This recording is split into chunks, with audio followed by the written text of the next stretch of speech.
Their story, the three men's story, independently given, is that she never returned. This, of course, raises very grave doubts about the safety of her sister at that stage.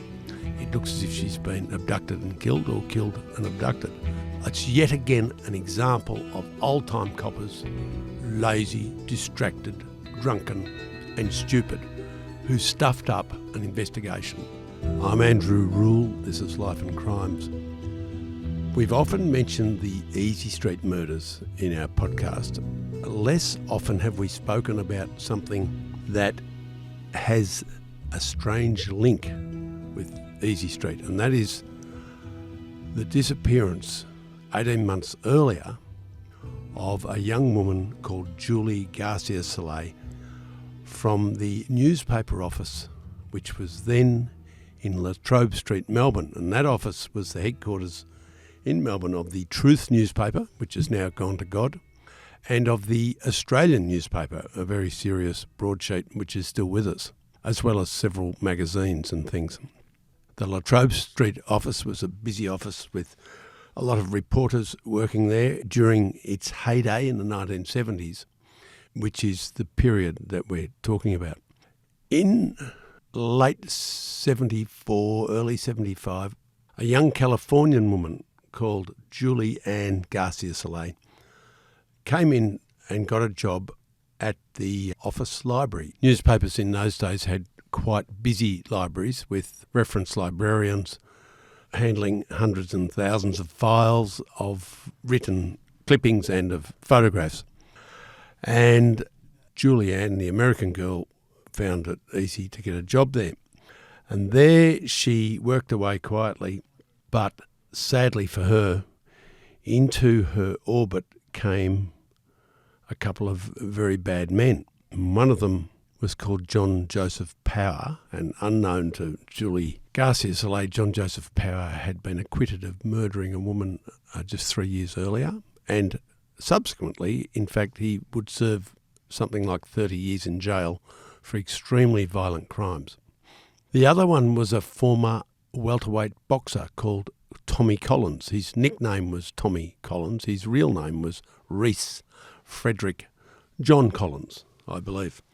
And Tommy Collins was not a superstar, but he did box for the Australian welterweight title, and he was good enough that he boxed in what was regarded as the first televised boxing bout in Australia, and that was back in 1957 in the Channel 9 studios, and that was a fight between Tommy Collins and, oddly enough, a fella called Mick Power, same surname as John Joseph Power. Whether those two are related, I don't know, but it is an interesting footnote to history.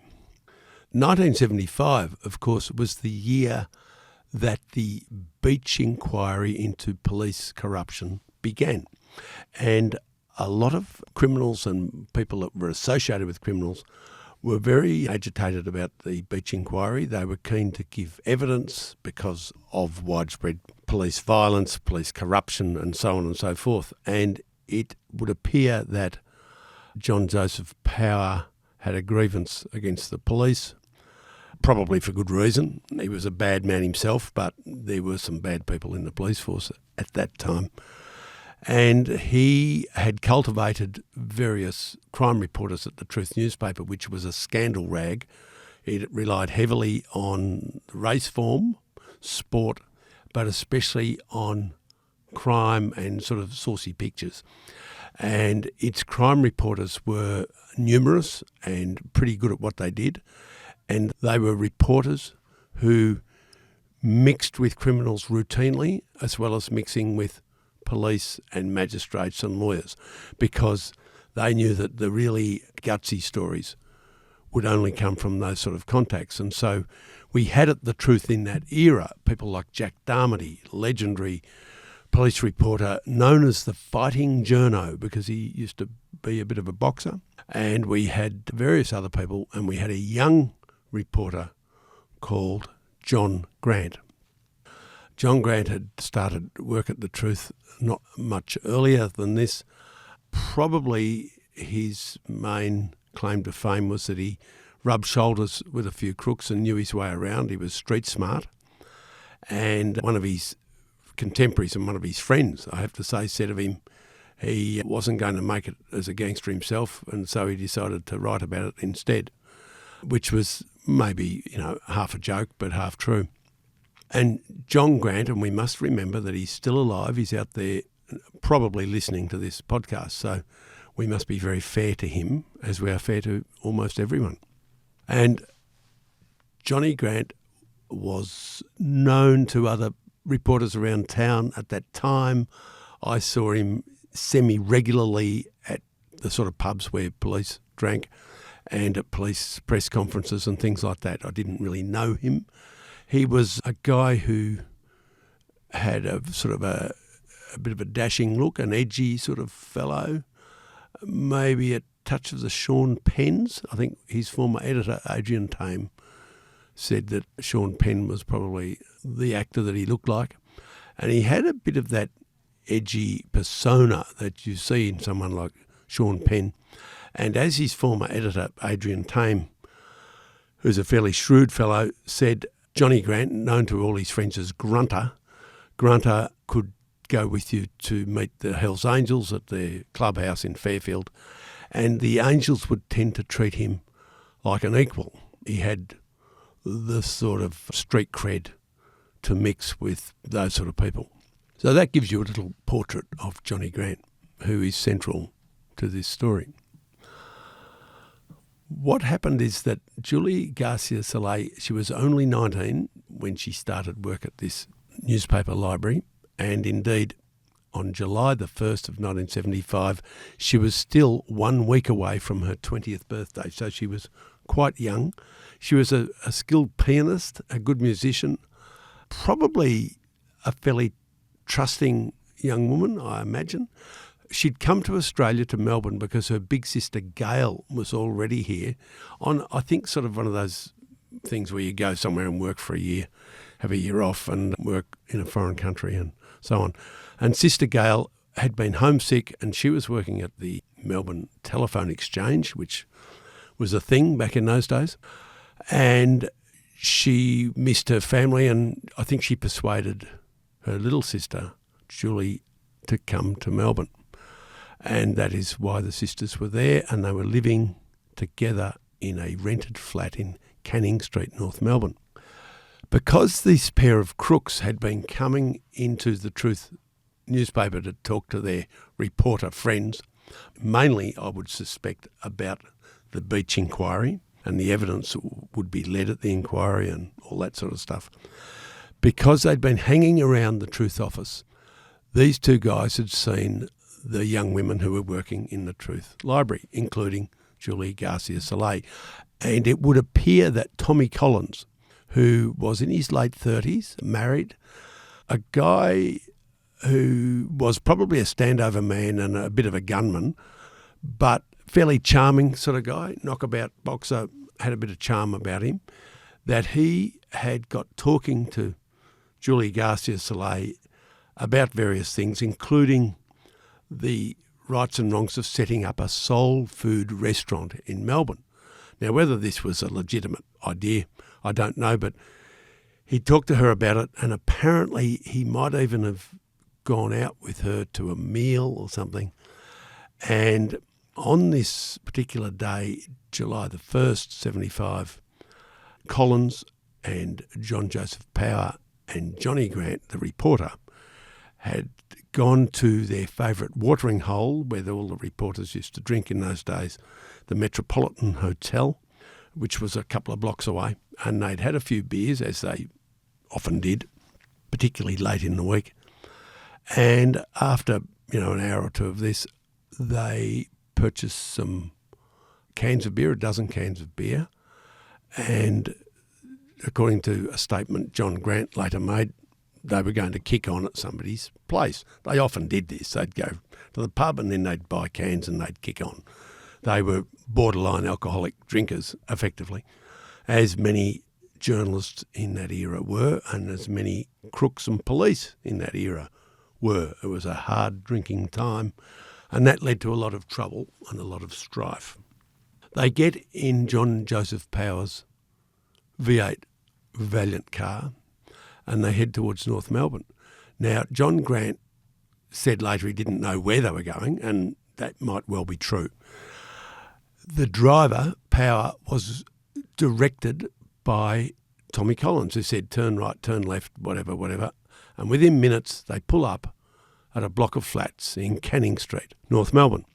And Tommy Collins says, wait here, and he goes in and knocks on the door of a flat. It was flat 9.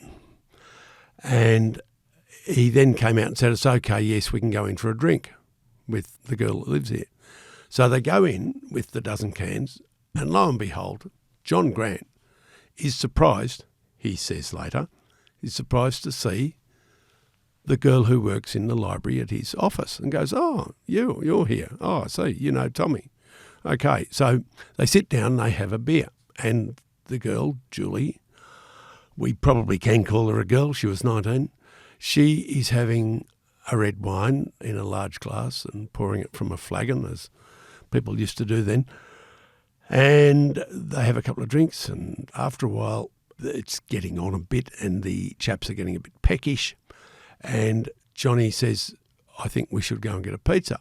So he looks through his associate John Joseph Power's pockets for money and says, let's get some money and go down and get a pizza. So Power says, well, you're not taking my car, I'll drive you. So the two Johns, John Grant and John Power, get in the Valiant and they drive down to Racecourse Road, Flemington, near the police station, and they go to a pizza shop and they order pizzas, plural, and they take them back to the flat at Canning Street, where they've left their mate Tommy Collins with Julie Garciacelay. And when they get there, Power says something in what you would call criminal slang, rhyming slang. He says, I wonder if Tommy's tried the sour.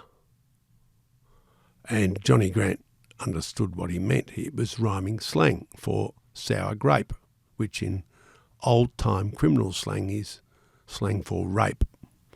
I wonder if Tommy's gone for the sour or gone the sour. And they pause outside the door and listen, and they can't hear any noise. And after a few minutes, they knock on the door, and the door's opened by either Collins or Julie Garciacelay. Apparently, this is all filtered through the statements made later by the three men. So as far as we know, the door was opened by one of them. And they go in, and the story goes that they consumed the pizzas and they consumed more beer. And according to the statements that Grant and Collins later made, at least at some point Julie Garciacelay says, look, I've got to go and make a phone call for my sister. Now, her sister worked at the telephone exchange, probably worked shifts, and her sister Gail was out that night. She'd gone and stayed elsewhere, and she'd left a note with a phone number on it and some coins, like 20-cent pieces, and said, can you please go down to the phone box, because they didn't have a phone there, and ring this number at my work and tell them that I'm sick and I won't be in tomorrow. Just a little white lie, the sort of thing that people do. And at some point in the evening, according to John Grant and to Tommy Collins, this is what Julie Garciacelay did. She took the note and she took the coins and she left the flat and she went down to the phone box. Now, their story, the three men's story, independently given, is that she never returned, that they waited in the flat and she didn't come back.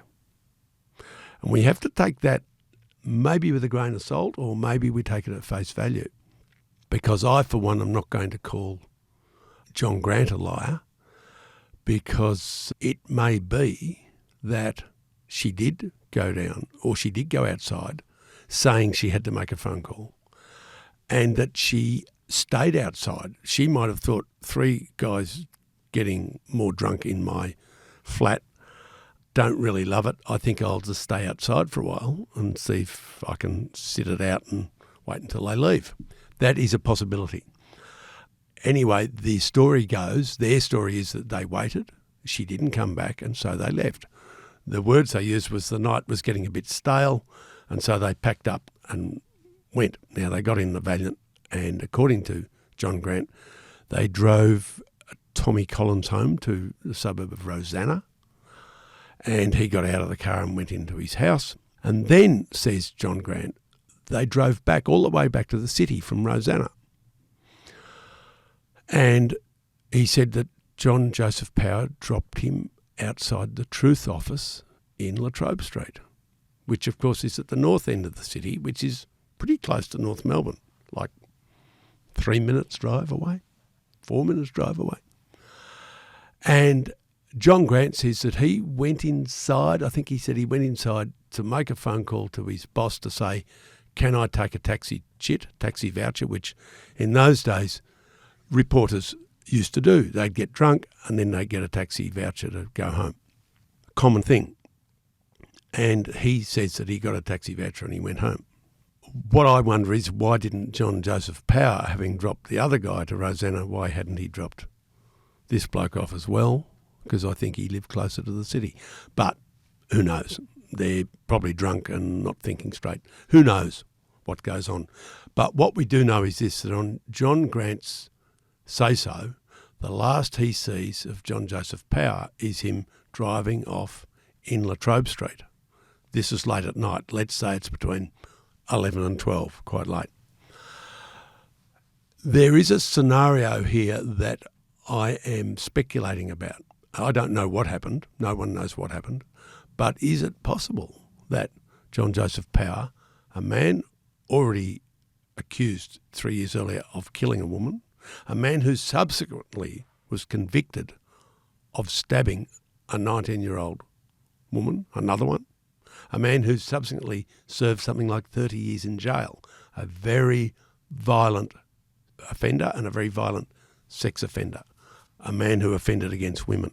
Is it not possible that he drove off and then circled back to North Melbourne and went to that flat and knocked on the door with some excuse like, I left my jumper here or whatever, and got his way back into the flat, where he then attacked Julianne Garciacelay and then wrapped her body in the black cape, which was found to be missing from the flat next day, and took with him the carving knife, which was also found to be missing next day when Sister Gail gets home and is horrified to find the flat empty, but with blood stains on the couch and the carpet, and finds that the cape is gone and the carving knife is gone, and also that her sister's underwear has been scattered around.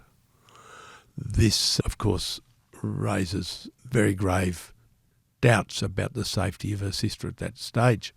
It looks as if she's been abducted and killed, or killed and abducted. None of it good. The Sister Gail doesn't get there until late-ish next day and then raises the alarm.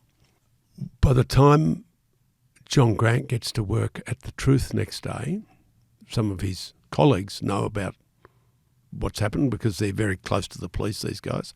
They all knew each other, and the editor of Truth and the news editor of Truth and senior reporters at Truth had very good police contacts.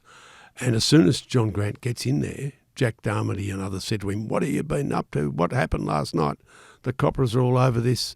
That girl that works here, the American girl in the library, she's disappeared and there's blood in the flat. What the hell's gone on? John Grant says, you're kidding me. He is either genuinely surprised or he acts surprised. We have to give him the benefit of the doubt and say he is genuinely surprised. He goes to the pub with Jack Darmody, his older colleague, who's a wise old guy, and they have a few beers, and he and Darmody soon work out that Grant, is going to be at the centre of a homicide investigation where the police are probably going to ask him very hard questions about who he was with. And being street smart, he realises that he doesn't want to be saying anything about those two men, Power and Collins, that might implicate them in a homicide, because that would be a good way of getting himself shot. And so he goes to stay with Jack Darmody to stay out of the way until things settle a bit. And anyway, The day after that, the 3rd of July, he gets word from his superiors at Truth that the police know full well that Power and Collins were at the flat and that he should cooperate with the police and tell them what he knows. And so he does, because to some extent the pressure was then off him because the police knew who had gone there. Now, I don't know how the police knew that, but maybe Jack Darmody told them, whatever. The police pull in John Grant and they pull in Power and they pull in Collins. Each of them makes an unsigned statement. They make statements, they're not signed. I have read John Grant's, and I've read John Grant's because an author and former Melbourne reporter, Helen Thomas, is looking into this story now and probably is going to do a long investigative podcast and possibly a book about it. Some of our listeners will recall Helen Thomas's name. She's the person who wrote a pretty definitive book about the Easy Street case just a few years ago. And we have spoken to Helen Thomas about her most excellent Easy Street book. Helen Thomas now sort of sees this case, the Garciacelay case, as a sort of a prequel to Easy Street, and that there might be links. There's certainly one link. Predictably enough, each of the three men make a statement that pretty well tallies with the other two. You know, nothing wrong with that if they're all telling a version of the truth. And it might be that two of them, as far as they know, left the flat in the car, went home, don't know what happened next. It might be, and this is speculative, that one of them, I'm saying Power, but one of them, maybe Collins, circled back and did the deed, did the crime. A crime that was not proven. No one could prove that she was murdered. It wasn't called a murder, it was called a disappearance, because notionally, despite the blood and all the rest of it, you know, maybe she cut a finger and then ran away. Maybe she hitchhiked to Sydney, you know, whatever, which obviously didn't happen, but in the eyes of the law, it was a disappearance and she was a missing person, not a suspected murder victim. The long and the short of it is that those three men made those unsigned statements and the police were unable or too lazy, too stupid, too drunk to actually get any more information than they got out of those three guys that night. They did not even go to the Truth office and check the taxi chit book to make sure it was true that John Grant had taken a taxi chit. They thought about doing that 28 years later when police reinvestigated this in 2003. They then went and saw Adrian Tame, the long-retired news editor of Truth, and asked him about the taxi chit. And he said, well, how could I remember something that happened 28 years ago? You're asking me if John Grant rang me up and asked for a taxi chit. He probably did because every week somebody did, but I can't remember now. If you'd asked me in 1975, well, we could have certainly told you then. And so it's yet again an example of old-time coppers, lazy, distracted, drunken and stupid, who stuffed up an investigation. These were the same coppers who totally stuffed up the Easy Street investigation 18 months later. And that is a link because by what is probably a tragic coincidence, and I actually mean this, a tragic coincidence, John Grant, Truth reporter, Truth crime reporter, is near the scene of the Easy Street double murder in January 1977, almost exactly 18 months later. As nearly everyone listening will know, the two Sues, Suzanne Armstrong and Sue Bartlett, were murdered at their rented house at, I think, 147 Easy Street, Collingwood, on a hot summer's night, I think January the 10th of 77. The tantalising and terrible thing is that through the wall, it was a terrace house that had a shared party wall with the little house next door. And John Grant, would you believe, was visiting some other women, one of whom or both of whom worked at the Australian and Truth officers, and one of them was called Alona Stevens. Alona Stevens, who later worked at The Age. I knew her there. And he was visiting. I think they were playing pool. They probably had a pizza, had a few beers, whatever. And John Grant got too drunk to go home or something, and he slept on the couch at that house next door to number 147. And next day he woke up, had a cup of tea and went to work or whatever he did. And Alona Stevens, who was living there, she goes out in the street and she notices at some point, and there's many hours have gone past and it's hot weather, she notices this young dog that is owned by the two young women next door, the two Sues. This young dog's wandering the street. It's got out of the backyard.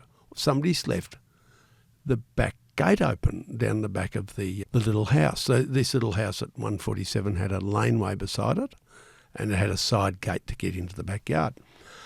The dog's got out. Alona is a dog lover. She's currently, to this day, actually a leading whippet breeder, and she loves dogs and she knows about them. And she grabs the dog and she leads it around the laneway and into the backyard and locks it up. And then, I don't know if she put her head in the house or whatever, she knocked at the front door and there was no answer. And she was starting to get a bit curious because she hadn't seen the girls, and she called out and there's no sign of them. And I think she circled around from the back to the front, and at some point she heard a little boy crying, a little child crying. And the child was Suzanne Armstrong's little boy, a toddler. He was only, I think, just walking. He might have been 14 months old or 18 months old, just walking. And she could hear this child crying, most distressed. So she goes back to the back door, which is open, and she gets in and she discovers a charnel house. She discovers a scene of butchery that the two Sues, Sue Bartlett and her friend Susan Armstrong, had been killed in a frenzied attack by someone with a knife. They got multiple cuts and wounds, and the little boy Gregory is in his cot crying his heart out because he's starving and he's dehydrated because he hasn't had a drink and it's stinking hot. She grabbed him and got him a drink, rang the police, and so on. A terrible thing to have happened for all concerned, obviously. It became one of the murders that caught the attention around Australia. I think something about two young women and a child in a street called Easy Street. It sort of rolled off the tongue. It really caught the imagination of the public and has never really lost it. There's been at least 2 books written about it, and a lot of time has been devoted to it for good reason. The terrible thing for John Grant, the crime reporter, was that he, for the second time in 18 months, has been placed close to murders where young women have been killed. And that coincidence, which I believe it was, that coincidence was too much for the police to sort of put up with. And they took him into the homicide squad. And I know this because the former chief of the homicide squad told me. They gave him a very torrid time, as they used to in those days, probably with telephone books and all sorts of things. And they certainly interrogated him robustly for many, many, many, many hours until they were satisfied that he was telling them the truth and that he knew nothing about it. He didn't know the two Sues. He'd never been in the house. It just so happened that he knew the girls next door and had been visiting that night. And subsequently, I have to say, many, many years later, decades later, when DNA came in, DNA samples cleared John Grant, as indeed it cleared at least 8 other men who were on a police shortlist of potential suspects.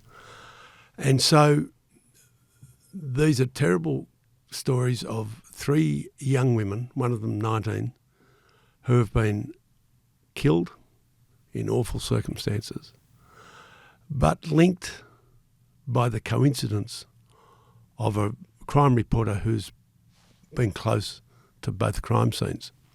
That man is still alive. He leads a very quiet life. he was someone who knew all the crooks when the Wall Street shootings were on, and when Kath Pettengill wrote or sort of had a book ghosted by Adrian Tame, the former Truth news editor, John Grant would come to the book launch and that sort of thing. You'd see him here and there. But it certainly made for a very unhappy life for him. I'm told by people that knew him well.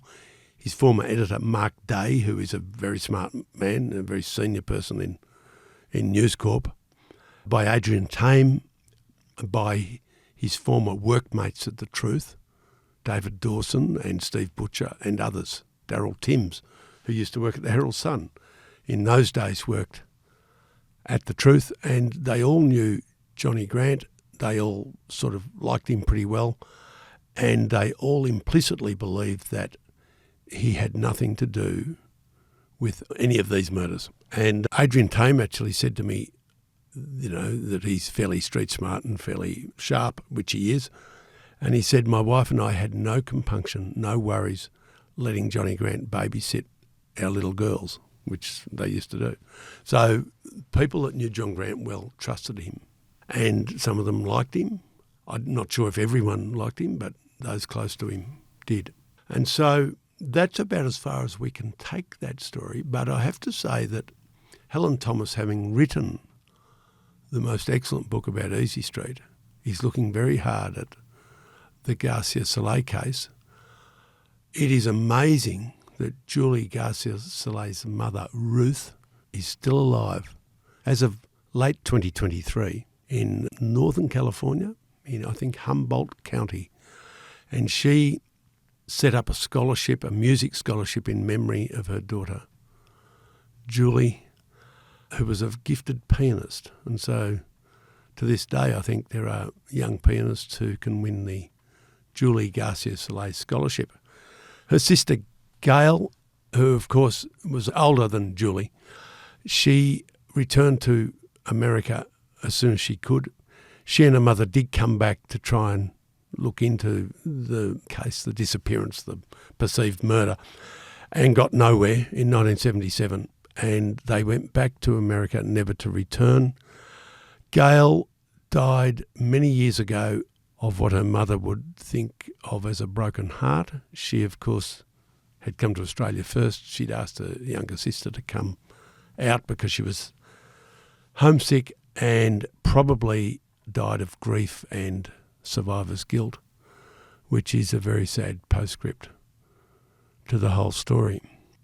Meanwhile, nothing really has happened in that case except that in 2016, the homicide squad, or missing person squad or whatever, cold case squad detectives, took a brief of evidence to the coroner in 2016. And some 2 years after that, in 2018, the Victorian coroner finally made a finding that Julie Ann Garciacelay was murdered in 1975 by a person or persons unknown, and that her body was disposed of at a place and by a method unknown. No one alive, I believe, can tell us what happened to her now. Helen Thomas believes that Mrs. Garciacelay visited John Joseph Power in prison back in 1975 or in 1977 and spoke to him about it, but she didn't get any sensible answers, only the distinct impression that her daughter had indeed been murdered that night. And now a reminder that we're going to do another question and answer session on life and crimes. And so if you've got questions, please send them to us at lifeandcrimes, all one word, at news.com.au.